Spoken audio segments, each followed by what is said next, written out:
तो मैं आज मंगल आरती गा रहा था, जिस मंगल आरती के शब्द हैं, तुझे लाग ले ध्यान, करो निस्थिर मन, हृदय साठ वीले, परमानंद रूपा, चक्रधर स्वरूपा, आरती ब्रह्म रूपा। आपने सुनना है बड़े ध्यान से। तुझे लागू दे ध्यान, करो निस्थिर मन, हृदय साठ दे, परमानंद रूपा, चक्रधर स्वरूपा, आरती ब्रह्म रूपा। क्या कहते हैं इस आरती में? भगवान आपके चरणों में मेरा ध्यान लगने दो। महानुभाव श्री देवदत्त आश्रम जादववाड़ी में ऐसे आरती गाते हैं, तुझे लागू दे ध्यान, महाराज आपके चरणों में मेरा ध्यान लगने दो, करो नि स्थिर मन, मेरे मन को स्थिर होने दो, हृदय साठ दे, परमानंद रूपा, और इस हृदय के अंदर 60 दे मतलब इकट्ठा होने दो परमानंद स्वरूप को, चक्रधर स्वरूपा, आरती ब्रह्म रूपा। ऐसी भगवान की आरती सुबह मंगल काल में गाते हुए मेरे अंतर मन में ये बात आई कि क्यों ना मैं आज इस आरती से ही सत्संग शुरू करूं।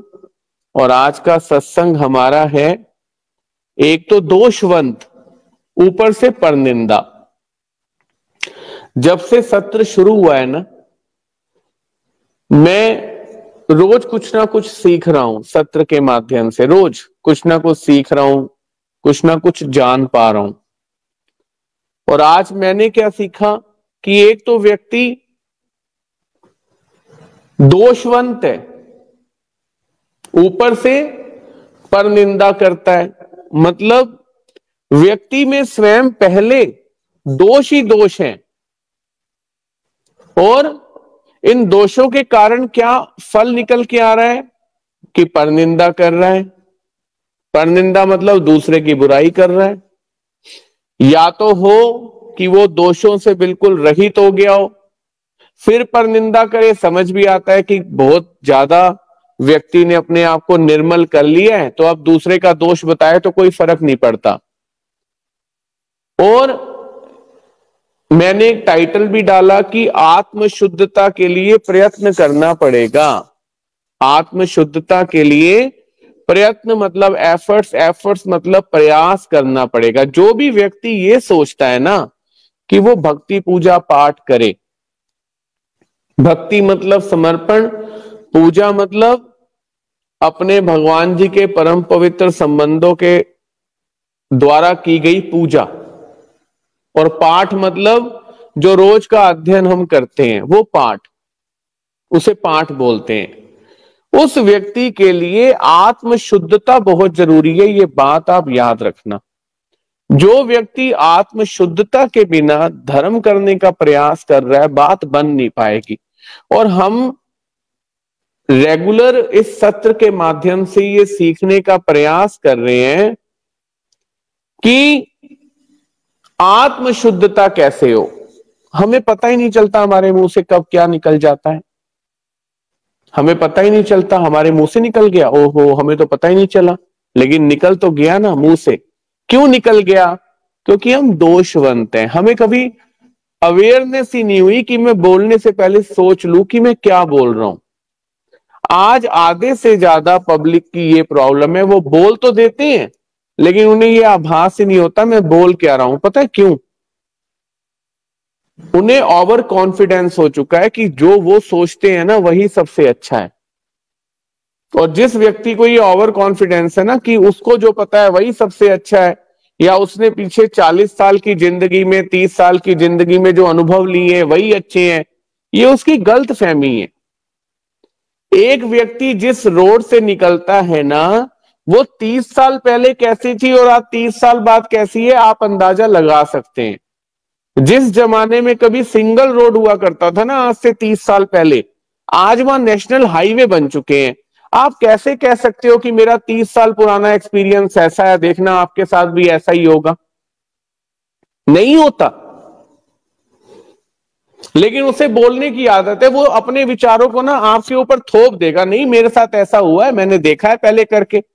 अरे ठीक है, आपने किया है, आपके अपने तौर तरीके, हम अपने तौर तरीकों से कर रहे हैं। लेकिन क्या आपके जीवन के उदाहरण देखकर अपनी बुक को बंद कर दें क्या हम? इसलिए व्यक्ति बोलते समय ये सोच नहीं पाता मैं क्या बोल रहा हूं। ये उसकी पहली कमजोरी है। लेकिन क्यों है? क्योंकि वो दोषवंत है। और आज का जो सत्र है हमें ये समझा जाएगा कि हमें सबसे पहले अपने भगवान से प्रार्थना करनी है हाथ जोड़ के कि हे महाराज, एक तो मैं वैसे ही डिस्टर्ब हूं, पहले तो हमें ये मानना पड़ेगा मैं डिस्टर्ब हूं। और ये डिस्टर्बेंसेस होता क्या है, मुझे मौन तो रहने नहीं देती।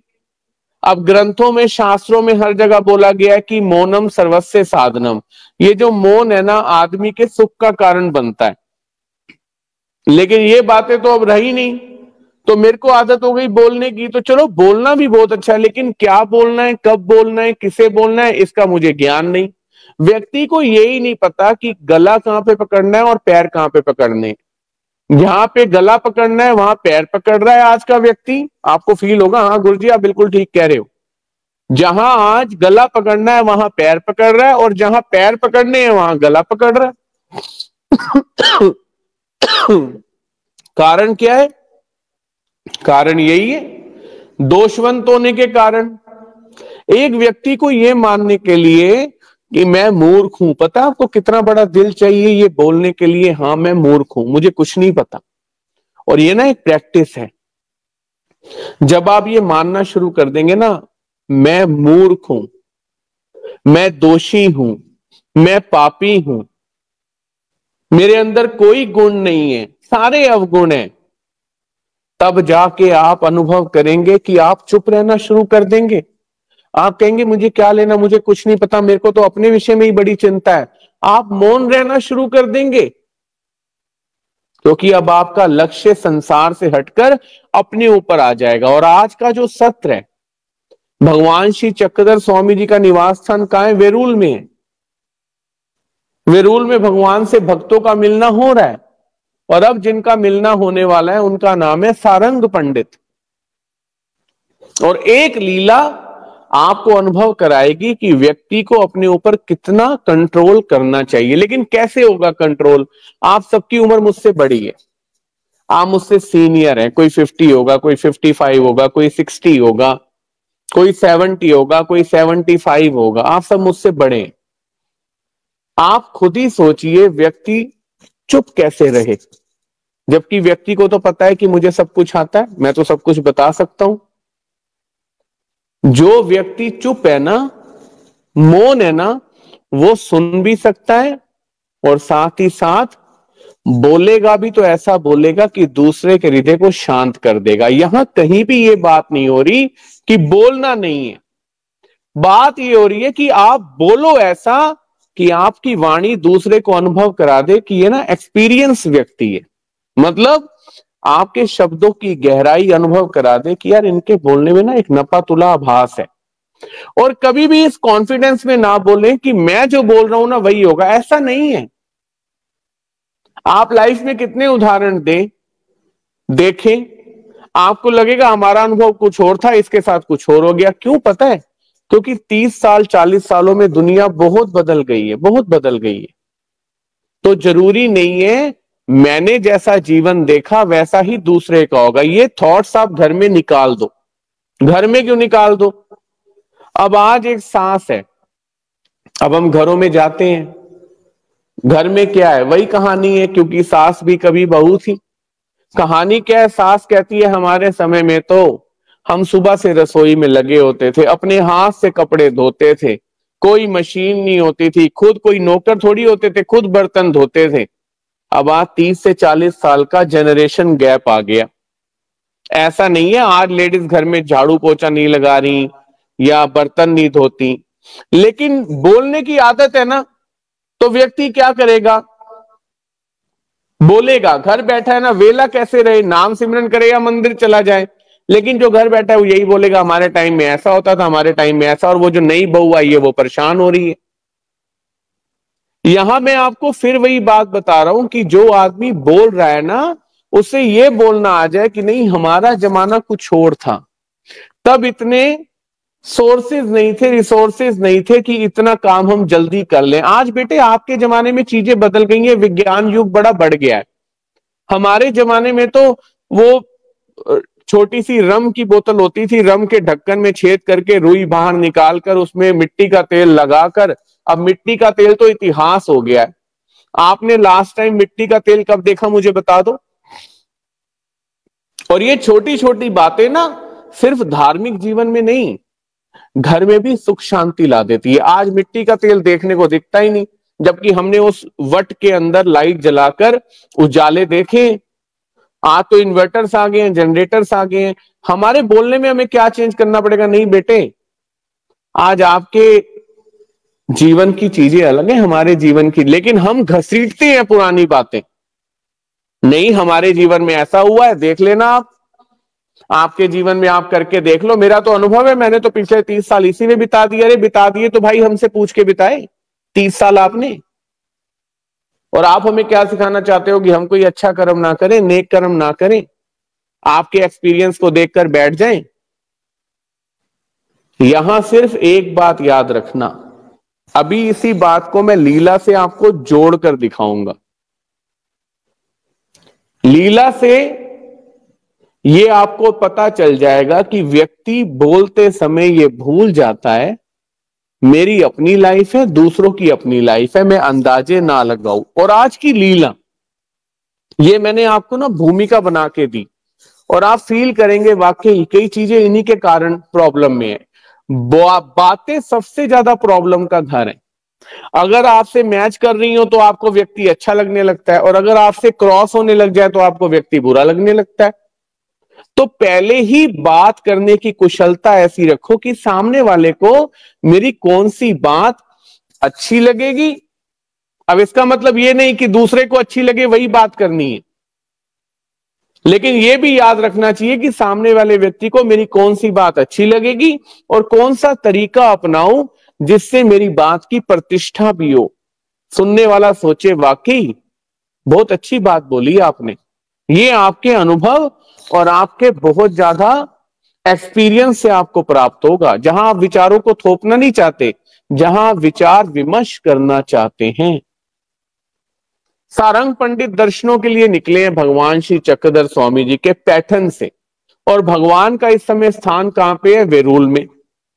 पैठन से आज वेरूल की दूरी मेरे हिसाब से 70 to 80 किलोमीटर होगी, और एक ही दिन में सफर नहीं होता था। आज तो कार से हम 1.5-2 घंटे में या 2.5 घंटे में पैठन से वेरूल पहुंच जाएंगे। पैठन से आप ढोरकिन बिड़किन ये रास्ता है, ढोरकिन बिड़किन करते करते औरंगाबाद से वेरूल आप पहुंच जाएंगे 2-2.5 घंटे में। लेकिन उस जमाने की बात हो रही है जिस समय बैलगाड़ियां चल रही हैं। अब सारंग पंडित जा रहे हैं अपनी धर्मपत्नी के साथ और मोकानंद के साथ, एकाईसा और देमाईसा के साथ भगवान श्री चक्रधर स्वामी जी के दर्शनों के लिए जा रहे हैं। जब भगवान के जहां पर भगवान का निवास स्थान है उसके थोड़े पास ही पहुंचते हैं, मतलब वेरूल के पास ही पहुंचते हैं। गांव की सीमा अभी दूर है, उसके थोड़ा पास ही पहुंचते हैं तो वहां उन्हें ना सुपारियां मिलती हैं, कोमल सुपारियां। सुपारियां कौन सी? जो सुपारियां आज हम भगवान के सामने चढ़ाते हैं ना, अगर आपने कभी ये पूरी सुपारी देखी हो जो पेड़ से लगी होती है, वो पेड़ से जब आप तोड़ोगे ना तो सुपारी उसके अंदर होती है। वो कोमल कोमल सुपारियां वो खरीद ली, आम भी ले लिए, केले भी ले लिए कि अब भगवान के पास जा रहे हैं तो चढ़ाएंगे। अब ये चल पड़े कहां पर? भगवान श्री चक्रधर स्वामी जी के पास। लेकिन रास्ते में एकाईसा बोलती हैं, ये एकाईसा शांति बाईसा की बेटी है वो नहीं है, ये एकाईसा कोई और एकाईसा है। एकाईसा बोलती है सारंग पंडित यहां पे खाना खा लेते हैं। देमाईसा कहती है एकाईसा वो थोड़ी सी दूर पे गांव की सीमा लग जाएगी, भगवान के दर्शन करके भोजन करते हैं। तो एक ऐसा कहती है, नहीं नहीं देमाई, पंडित की जो प्रकृति है ना, प्रकृति मतलब जो शारीरिक अवस्था है वो ऐसी है कि अगर ये टाइम से भोजन ना करे तो इनकी पित्त बढ़ जाती है, मतलब गर्मी उष्णता बढ़ जाती है, इसलिए भोजन कर लेना चाहिए। देवती फिर कहती है नहीं, वहां चल के ही खाते हैं। अब क्या बोली एक आयसा, बस यहां से मैंने बात के ऊपर बात शुरू करी थी। एक आयसा बोली नहीं यहीं खा लेते हैं, तू चुप रह। अगर हम यहां से सीधा वहां भूखे चले भी गए तो वहां जो आश्रम में बाईसा जी हैं वो क्या जाते ही रोटी खिलाएंगी हमें? अब यहां पहला पड़ाव है लीला का।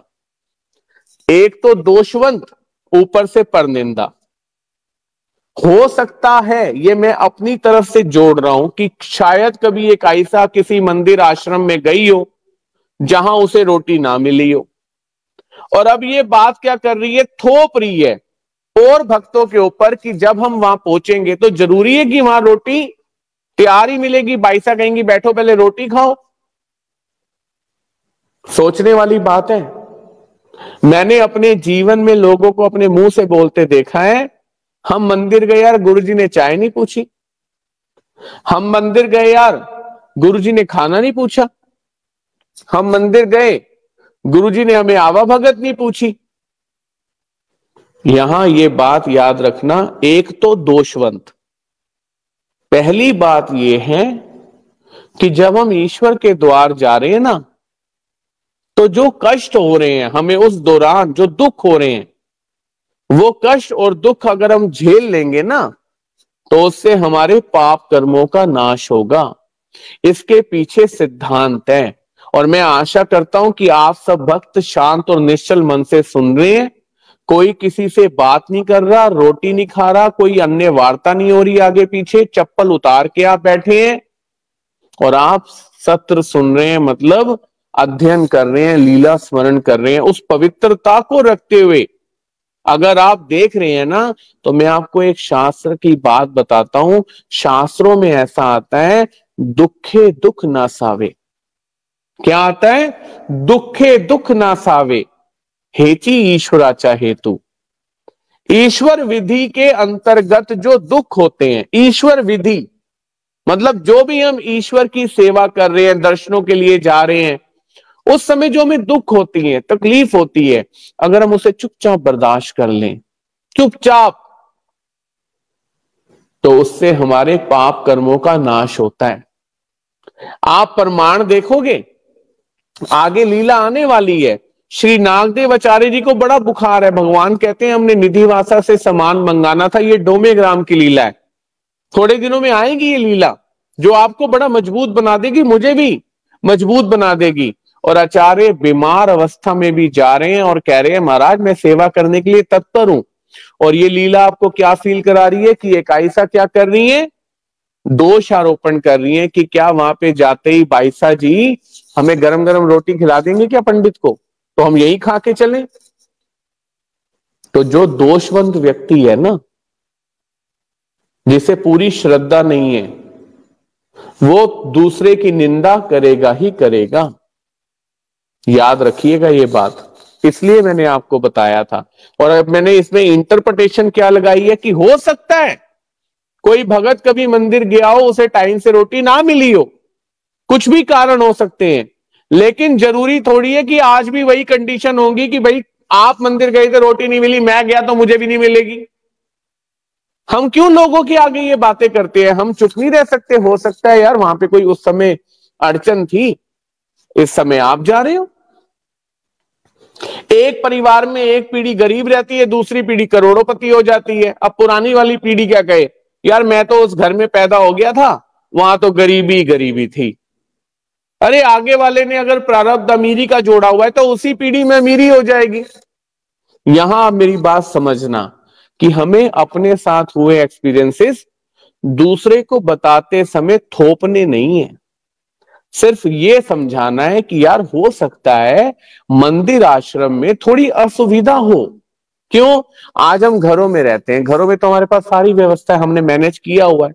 हो सकता है हम आश्रम मंदिर में जाएं, बिल्कुल पैसी ही हमें व्यवस्था ना मिले, तो थोड़ा हमारे अंदर सब्र और शांति होनी चाहिए। यह है बताने का तरीका कि लोग आपकी बात को गंभीरता से लें, ना कि दूसरे पे दोष। अच्छा मंदिर जा रहे हो, आश्रम जा रहे हो, यार वहां ना आपको सारी चीजें मिलेंगी नहीं, दूध भी पता नहीं वहां आपको पीने को मिले ना मिले, ना ना ना ना ना, वहां पे बॉर्नवीटा तो नहीं मिलेगा बच्चों को। बस यही चीज सीखनी है लीला के पहले पड़ाव में कि एकाईसा कह रही है कि चुप कर देमाईसा, यही भोजन करने दे पंडित को। ठीक है, देमाईसा चुपचाप बैठ गई। अब इन्होंने रोटियां थी इनके पास, केले लिए थे, आम भी लिए थे। अब रोटियां निकाली और रोटियां के जो कॉर्नर होते हैं ना रोटियों के, वो निकाल दिए, और बीच में जो कोमल कोमल रोटी थी वो केले के साथ सारंग पंडित को खिलाई। इन्होंने भी खाई। और अब ये जो देमाईसा थी ना, ये थोड़ी गरीब परिवार से थी, अपने भाइयों के पास रहती थी। तो देखो अब ये दूसरा पड़ाव है। हम भक्ति तो करते हैं, लेकिन अपने साथ वालों के साथ कैसा वर्तन कर रहे हैं ये सब भगवान देख रहा है। साथ में जय कृष्णी भी हो सकता है, साथ में कोई चलने वाला भी हो सकता है। उन्होंने रोटियों के जो किनारे थे ना और केलों के जो छिलके थे वो देवती को दे दिए, ये तुम खा लो। अब वो तो कुछ कर नहीं सकती, गरीब है, रोटी तो खानी है। लेकिन इस क्रिया से पहले देमाईसा कहती है सारंग पंडित भगवान के यहां जाके भोजन कर लेना। तो सारंग पंडित कहते हैं हमारे यहां भगवान के यहां जाकर ऐसा कुछ नहीं है, तुम 3 बार रोटी खा लो तो भी दर्शन करने जा सकते हो, ऐसी कोई टेंशन नहीं है, तुम मत बोलना बस भगवान को। ये दूसरा क्या कह रहे हैं सारंग पंडित, देमाईसा हमारे यहां ऐसी कोई टेंशन नहीं है, चाहे 3 बार रोटी खाओ भगवान के दर्शनों को चले जाओ, दोष नहीं है। ये बात बिल्कुल ठीक बोल रहे हैं सारंग पंडित। लेकिन इसके बाद क्या बोल रहे हैं, तुम मत बोलना भगवान के वहां जाकर कि ये रोटी खा आए हैं। देमाईसा कहती हैं सारंग पंडित क्या भगवान को भी कुछ बोलना पड़ता है? उन्हें नहीं पता कि तुम रोटी खा आए हो? कहते हैं उन्हें भले ही पता हो, तुम मत बोलना। देमाईसा कहती है ठीक है, क्या करे, मजबूर है, उनके साथ चल रही है। और गरीबी से बड़ी मजबूरी कोई नहीं है संसार में, याद रखना आप। गरीब को तो हर आदमी, चलता फिरता आदमी, जिसे घर कुत्ते नहीं पूछते ना, वो भी गरीब आदमी को बता देता है कि ऐसे करना चाहिए, ऐसे करना चाहिए, चुप तो रहेगा नहीं। और इसलिए कहावत है, जिना दे पल्ले आने, आगे बोल दिया आपने, जिला दे पल्ले, जिना दे पल्ले आने, ओना दे कमले भी से आने। उनके कमले भी से आने हैं जिनके पास कुछ है। और जो अक्लमंद व्यक्ति थोड़ी गरीबी भोग रहा है ना, उसे कोई व्यक्ति भी आएगा और 4 शब्द सुना देगा। अब ये उठे, चल पड़े, इन्होंने जल्दी जल्दी हाथ धोए, चल पड़े स्वामी जी के दर्शनों के लिए। और देवती वहीं बैठी हुई है, रोटी कैसे चिथे, उम्र भी बड़ी है और केले के छिलके हैं। तो आप एक बात यहां, एक और बात ध्यान रखना कि भगवान के सामने देवती भक्त है, लेकिन गरीबी है वहां पर। पता है क्यों?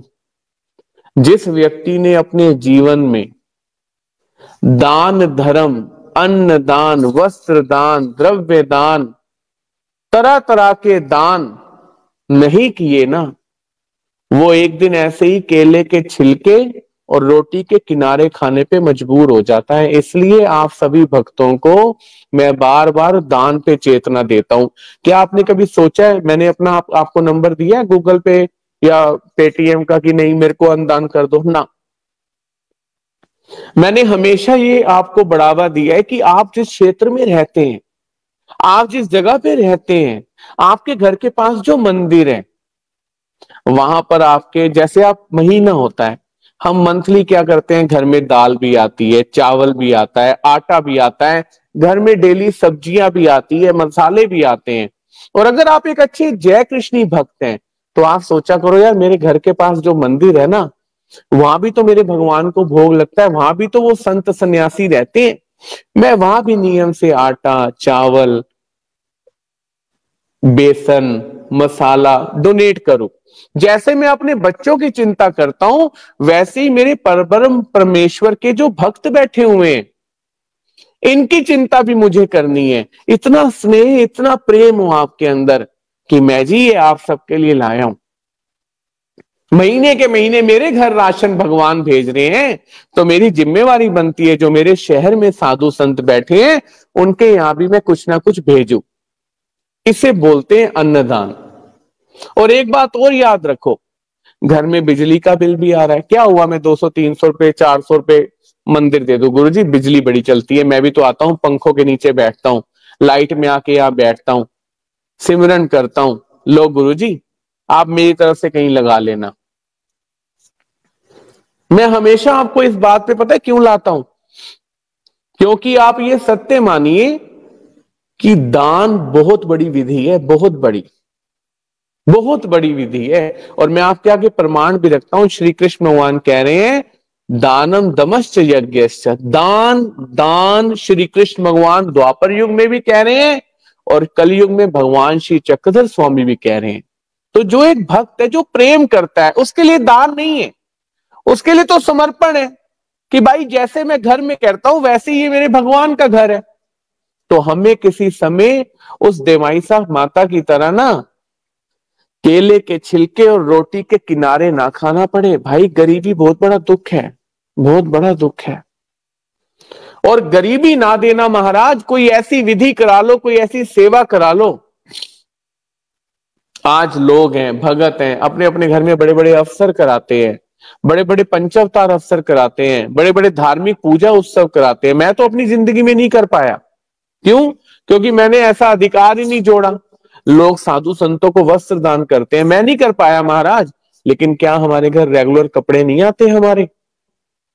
हम मार्केट जाके कपड़े नहीं खरीदते? तो क्या उस समय कभी चेतना जागी कि यार मैंने एक संत को भी कुर्ता और धोती लेके देनी है, मैंने एक तपस्विनी माता को भी उनके पहनने वाली धोती लेकर देनी है? और जब ये चेतना में विचार आने लगे ना, तो आप ये मत सोचना आप दान कर रहे हैं, आप ये सोचना मेरा प्रेम जुड़ गया अब साधनों के प्रति, ये ईश्वर के साधनों के प्रति। ऐसी कभी नौबत ना आए महाराज कि मुझे ऐसी गरीब अवस्था में केले के छिलके के साथ रोटी के किनारों के टुकड़े खाने पड़े। नहीं महाराज, नहीं। मैं अपने पाप बख्शवाता हूं, मुझसे कोई ऐसी धार्मिक विधि करा लो कि महाराज मैं आपको भी विधि विधान कर सकूं और अपने लिए भी भरपूर हो। प्रभु जी इतना दीजिए जामे कुटुंब समाए, मैं भी भूखा ना रहूं साधु भूखा ना जाए। ये बात हमेशा याद रखनी है आपने। आगे अब ये पहुंच गए भगवान के पास। भगवान के पास गए तो इन्होंने 1.5 रोटी भगवान को अर्पण करी, अर्पण करके माथा टेका। घर से सारंग पंडित एक आंसू, मतलब उस जमाने का एक महंगा पैसे का सिक्का अपने यहां टोपी में फंसा के लाए थे कि जब भगवान के पास जाऊंगा ना चढ़ा दूंगा। ये मानसिक उन्होंने कर लिया था और जेब से पैसे यहां लगा लिए थे, ठीक है ना। पहुंच गए, महाराज को दंडवत डाली। इतनी देर में पीछे पीछे देमाईसा आ गई। देमाईसा को महाराज ने पूछा, देवती तुम पीछे कहां रह गई? देमाईसा ने कहा, महाराज ये सारंग पंडित को मैंने बोला था कि तुम रोटी वहीं खा लेना भगवान के पास। आ तो गए, लेकिन इन्होंने मेरी एक ना मानी। इन्होंने कहा चाहे 4 बार रोटी खाओ, भगवान को क्या टेंशन है, आप भगवान के दर्शन कर लो। अच्छा, भगवान श्री चक्रधर स्वामी सुन रहे हैं और कहती फिर मुझे कह रहे हैं कि तुम भगवान को मत बताना। अब सारंग पंडित दूर से इशारा कर रहे हैं देवती को, चुप चुप चुप मत बोल, चुप मत बोल। और ये वही सारंग पंडित है जिसे भगवान श्री चक्रधर स्वामी ने प्रथम और दूसरे दर्शन में ही एक जमीन का बहुत बड़ा टुकड़ा, पेंशन, कितना कुछ रानी से दिलवा दिया था। ये लीला हम पढ़ चुके हैं, आपको याद होगा। 21 दिन इसका बुखार उतरा, भगवान के सन्निधान में रहकर इसका बुखार भी रोक लिया था। देख रहे हैं आप, मतलब जीव पर ईश्वर कृपा तो करते आ रहे हैं, लेकिन जीव अपने जीवत्व को छोड़ने को तैयार नहीं है। मतलब एक तो दोषवंत, ऊपर से पर निंदक, मतलब एक तो खुद दोषों से भरा हुआ है लेकिन निंदा करनी नहीं छोड़ रहा।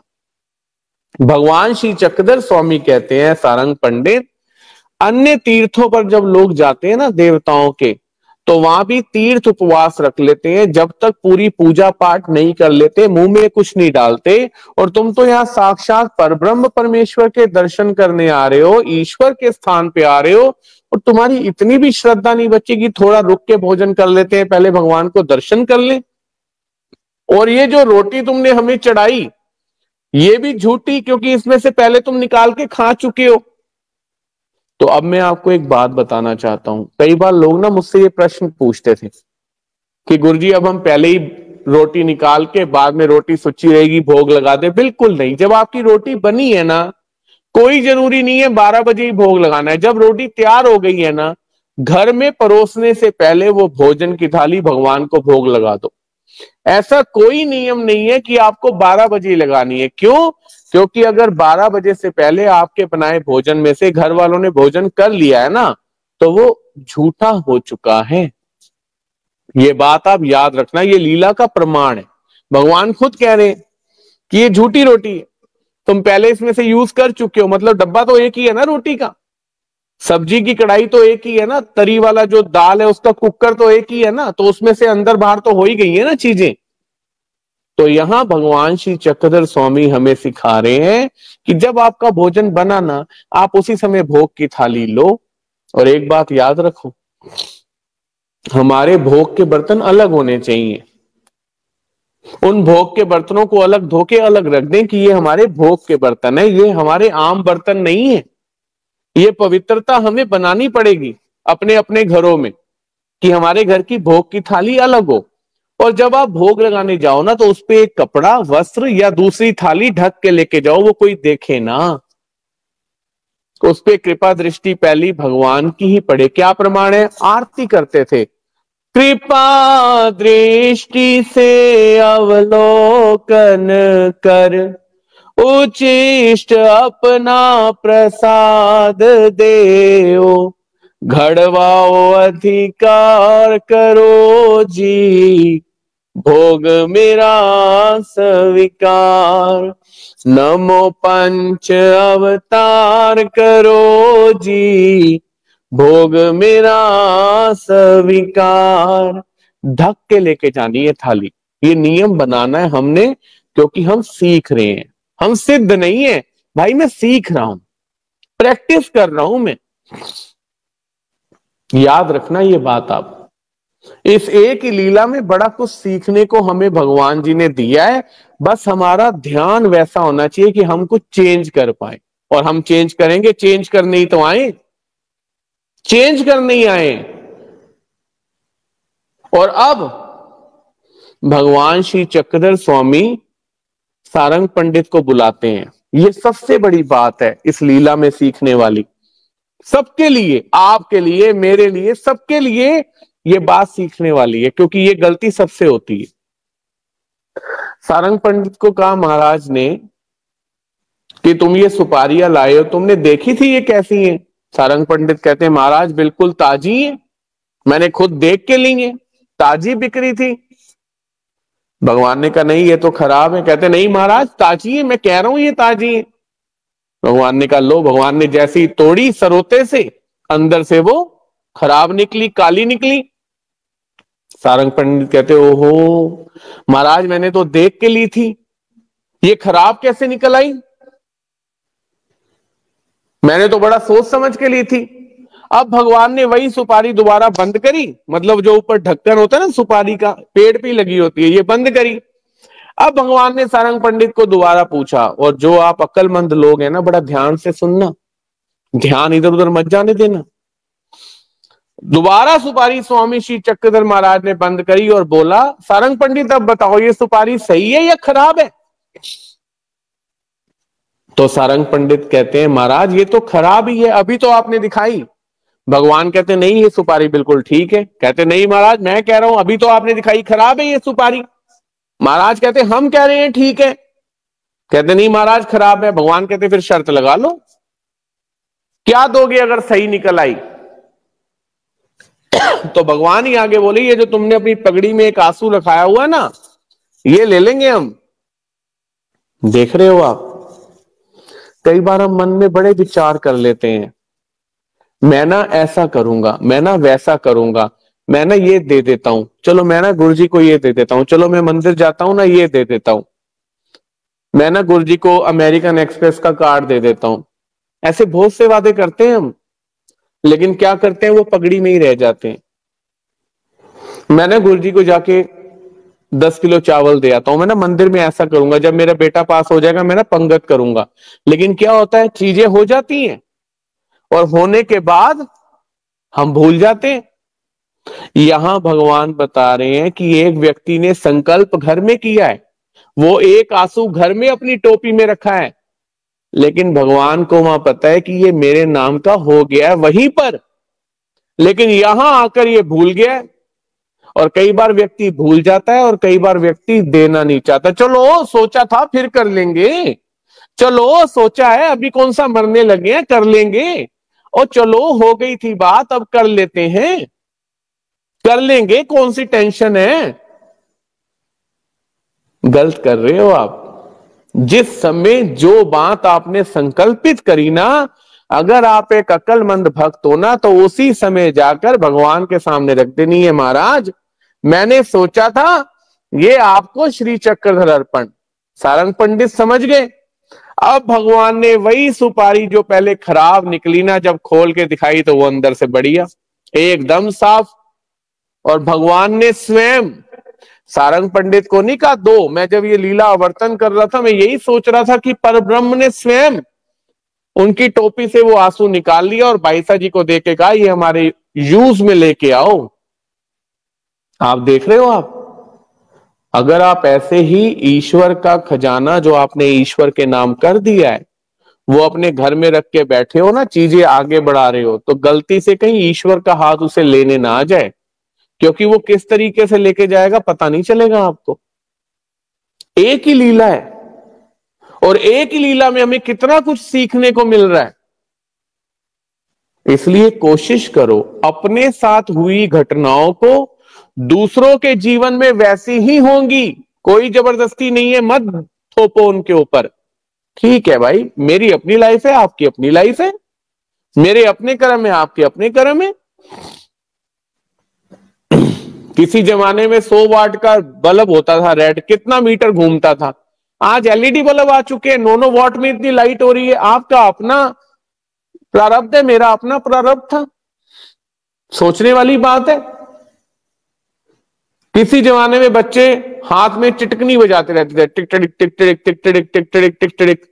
आज कोई बच्चा बजाता दिखेगा आपको? अगर आज के बच्चों ने किसी को बजाते थे, बेवकूफ है, टिक टिक टिक टिक बजाता रहता, लेकिन उस जमाने के बच्चों के पास यही खिलौना था, टिक टिक टिक टिक टिक टिक बजाते रहते थे। आज के बच्चों को आपने वो सांप देखा है जलाते हुए, जो बचपन में हम जमाने में जलाया करते थे, आग लगाओ वो सांप ऊपर से ब्लैक निकल जाता था। कोई बच्चा आज वो पटाखा बजाता है? कोई नहीं बजा रहा। सब चीजें बदलती जा रही हैं। इसलिए पहली सीख ये है कि हमारे साथ जो हुआ हमें दूसरे को नहीं बताना, जबकि ऐसा हुआ नहीं है, मैं फिर भी एक इंटरप्रिटेशन लगा रहा हूं। दूसरी बात, आश्रम में मंदिर में जाते समय हर चीज को स्वीकार करना है। भगवान ने बड़ा अच्छा दिया है भाई।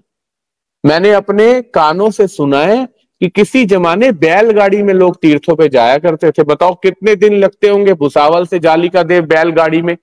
आज तो गाड़ियां 1.5 घंटे में आप भुसावल से जालिका देव पहुंच जाते हो। लेकिन आदत है हमारी रोने की। अगर हम तीर्थों पे जा रहे हैं, रोड बड़ी खराब है, रोड बड़ी खराब है, रोड बड़ी, क्या जरूरत है बोलने की रोड बड़ी खराब है? आप बार बार ये किसे सुना रहे हो? सब ठीक है, शुक्र है मैं भगवान के द्वार तो पहुंच रहा हूं, नहीं तो वहीं मर जाता जहां पे मैं रह रहा हूं। शुक्र है भगवान के दर तो पहुंच पा रहा हूं, और वहां जाकर भगवान को माथा टेक कर ही कुछ खाऊंगा।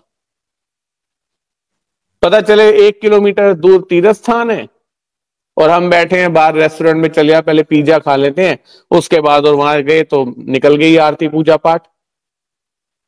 तो पहले माथा टेक लें, माथा टेक लें, सुपारी रख दें, भोजन कर लें। और जो सोच के आए हैं ना, वो विचार चेंज ना करें, फ्लक्चुएशन ना आने दें। सोच लिया ना कि मैंने ये करना है, तो बस भाई मैंने ये सोचा था, मुझे ये करना है, बस अब मुझे फ्लक्चुएट नहीं करना अपने विचारों अपने भावों को। सोच लिया ना मैंने करना है वहां पे आश्रम में गुरु जी के पास मंदिर में जाके, तो बस ये करना है। अब मुझे अपने भावों को फ्लक्चुएट नहीं करना, क्योंकि उससे जो मैं सोच के आया हूं ना वो खंडित होगा। या तो पहले सोचो मत, शब्द मत दो, और सोच लिया और शब्द दे दिया ना अपने आप से, तो उसे निभा दो, क्योंकि भगवान ने सुन लिया।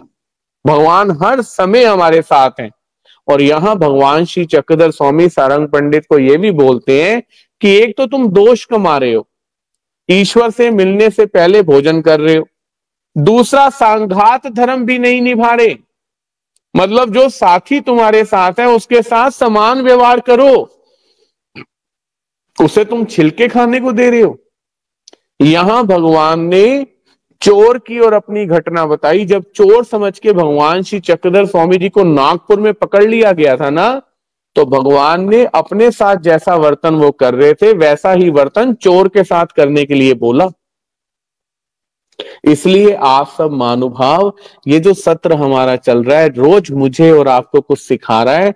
हमें सीखते जाना है, जीवन में चेंज करना है, बदलाव करना है। आप सबको जान के खुशी होगी इस बात की कि दिसंबर में हमारा दिल्ली में श्री गीता जयंती और श्री दत्तात्रेय प्रभु अवतार दिवस पे भव्य समारोह होने जा रहे हैं। पहला प्रोग्राम 6 तारीख को नोएडा में एक बहुत अच्छी हमारी बहन है जो ये रेगुलर प्रोग्राम देखती हैं, उनका नाम है प्रियंका श्रीवास्तव जी। नोएडा में ये थोड़े दिन में कार्ड्स जो हैं हर ग्रुप में पहुंच जाएंगे और सभी निमंत्रित हैं। आप जो भी दिल्ली नोएडा रहते हैं उस प्रोग्राम में आ सकते हैं। धार्मिक आयोजन है, तो उनकी तरफ से भी प्रियंका श्रीवास्तव, आप देखते हैं कमेंट्स आती हैं उनके घर। ये पहला प्रोग्राम कब है? ये पहला प्रोग्राम है 6 दिसंबर को। दूसरा और टाइमिंग है शाम की 4 से 7, फिर वहां भोजन है। उसके बाद अगला प्रोग्राम 8 दिसंबर को फरीदाबाद में तिलक पूजा अरोड़ा के घर 1 नंबर में है। तो जो फरीदाबाद में रहते हैं या दिल्ली आसपास रहते हैं वो प्रोग्राम में आ सकते हैं, वहां पे ये प्रोग्राम होने जा रहा है शाम को 4 से 7 बजे। इसके बाद अगला प्रोग्राम 9 तारीख को नोएडा में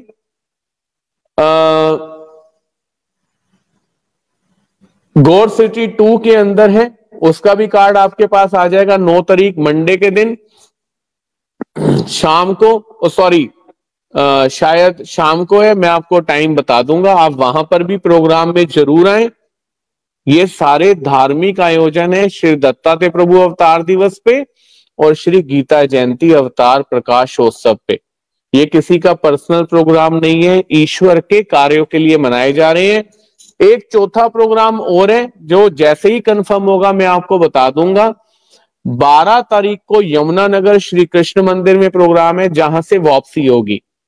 तो 4 तारीख को मैं गुरुग्राम में हूं, तो आप मुझे मिल सकते हैं। जो मिलने की इच्छा रखते हो वो मेरे नंबर में मुझे कांटेक्ट कर सकते हैं। और इन प्रोग्रामों में आने के लिए आपको मैं निमंत्रित कर रहा हूं उन परिवारों की तरफ से जिन्होंने ये प्रोग्राम रखे हैं। आने से पहले आप मेरे नंबर पे हमें इत्तला कर सकते हैं, बता सकते हैं कि आप किस रास्ते से आ रहे हैं, जिससे हम आपको लोकेशन सेंड कर दें। आज के सत्र को यही कंप्लीट करते हैं। जय श्री कृष्ण, दंडवत प्रणाम। कल दोबारा फिर मिलेंगे एक नए सत्र के साथ और एक नई सोच के साथ। अगर आपका कोई प्रश्न हो तो आप मुझे पूछ सकते हैं। अगर आपका कोई प्रश्न हो तो आप मुझे पूछ सकते हैं। 2 मिनट के लिए मैं वेट करता हूं।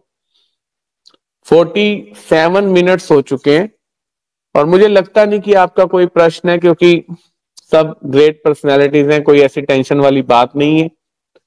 स्नेहलता चौहान जी आप कहां से देख रहे हैं प्रोग्राम? रेखा आनंद जी आप कहां से देख रहे हैं? लीला राज पुरोहित, तमिलनाडु में हम कब प्रोग्राम करने वाले हैं आप बता दो। तो आज के लिए इतना ही। मेरी किसी बात से आपको बुरा लगा हो तो बुरा बिल्कुल नहीं मानना। मैं आपके सामने जो भी बात कर रहा हूं किसी इंडिविजुअल व्यक्ति को सामने रख के नहीं कर रहा, मैं बात कर रहा हूं अपने सत्र को सामने रखकर। तो इसलिए कोई भी बात दिल में ना रखते हुए सत्र को आगे देखते रहे, आगे बढ़ते रहे। आपका भला हो, कल्याण हो। जय श्री कृष्ण, दंडवत प्रणाम।